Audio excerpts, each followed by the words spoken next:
Hello guys! Hello Virgo! Welcome dito sa aking channel, Kapalaran 888 Virgo.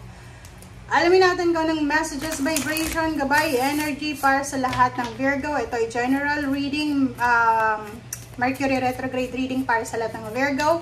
Tingnan natin yung emosyon na possible na mangyari sa last 2 weeks ng March until April. Okay? Archangel Raguel.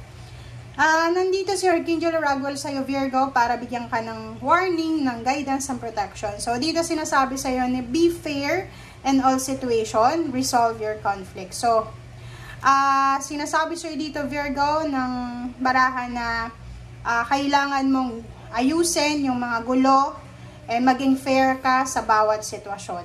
Okay. Oops, sorry.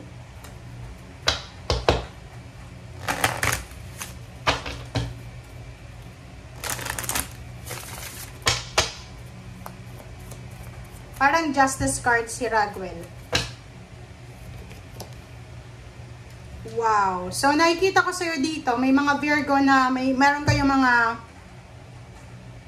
issues, like for example, the justice, freedom issues, parang ganun. So, nakikita ko na mariresolve mo yung issues na yan. Last week of March, tapos na yung issue na yan. And nakikita ko na sobrang makukuha mo yung justice na hinihingi mo talaga.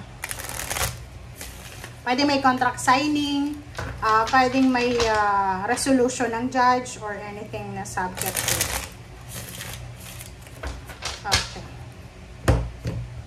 Virgo, tingnan natin. Oops.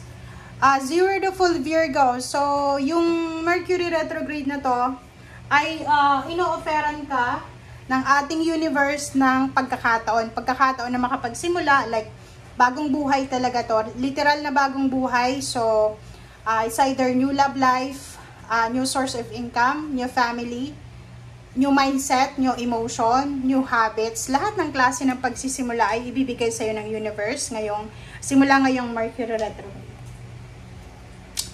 Ace of Pentacles, so posibleng may yon, isa sa mga magsisimula sa iyo is bagong trabaho. So may gateway of financial ang posibleng papasok sa buhay mo.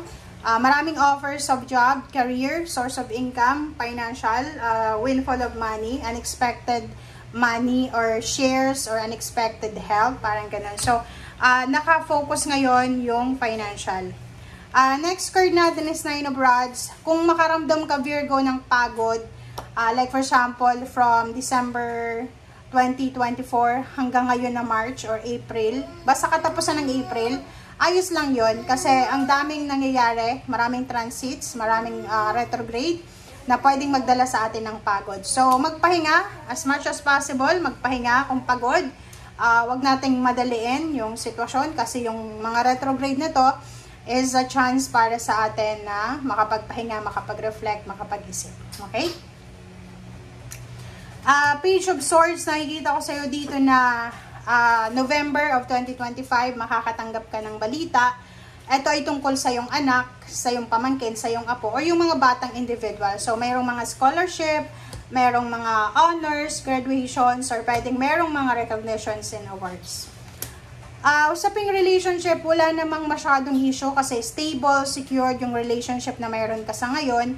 May mga parang ang tawag dyan, plano about wedding, church wedding, kung kasal ka na sa Huwes. Nakikita natin yung mga planong pagkakaroon ng baby, parang ganon. So, yon, King of Swords, nakikita ko sa'yo dito na looking forward ka para sa pagbabago, looking forward ka sa financial new beginnings, emotional new beginnings, and sa mga good news na paparating. Okay, Virgo, Justice. Justice is from here. So, sinasabi ng baraha sa'yo na it's resonated. Nandito, it's double justice card. So, sinasabi ng baraha na may matatanggap kang good karma from March 15 hanggang katapusan siya ng April. So, it's a good karma, karmic justice, karmic contracts, signing of contracts, ano pa ba? Mga magandang karma, good fortune ang posibleng papasok sa buhay mo. Okay? Death card, may mga bagay-bagay, sitwasyon, pagkakataon na talagang matatapos na. Kaya nandito yung para siyang alpha and omega. So, ito yung alpha, ito yung omega. So, zero the fool and death card.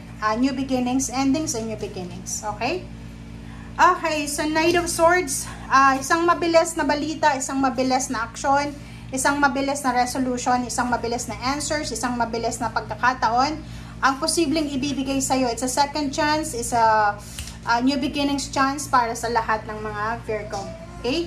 Empress card, pwedeng meron ditong good news about new baby, new ideas about business, maraming good news dito tungkol sa mga future plans, good health, may mga plano para magpapayat, may mga plano para magkaroon ng baby, may mga plano para tawag dito, mag-expand ng family or kung ano man na business meron ka. Okay?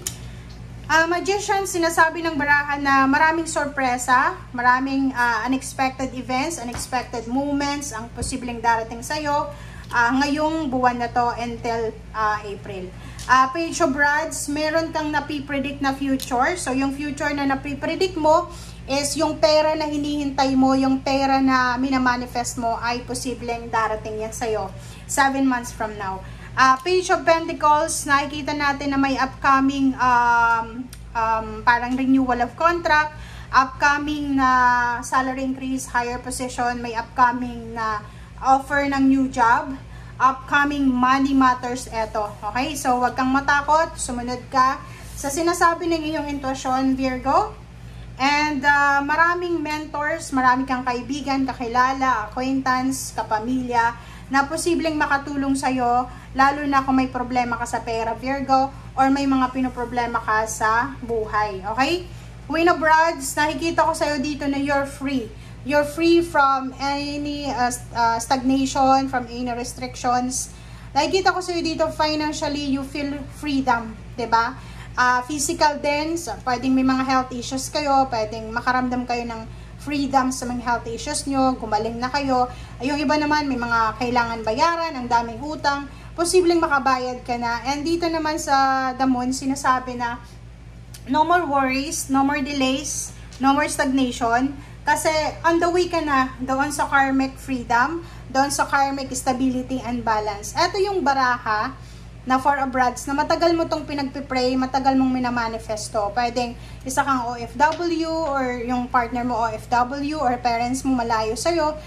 Itong Four of Rods is a perfect picture siya ng isang pamilya na masaya, isang relationship na masaya, nakaalis na sila sa problema. Isang picture ito na magsisimula ang lahat sa inyo na parang zero. Diba? Yung parang New Year's Day, parang ganun. So, thank you guys for watching and see you again. Bye!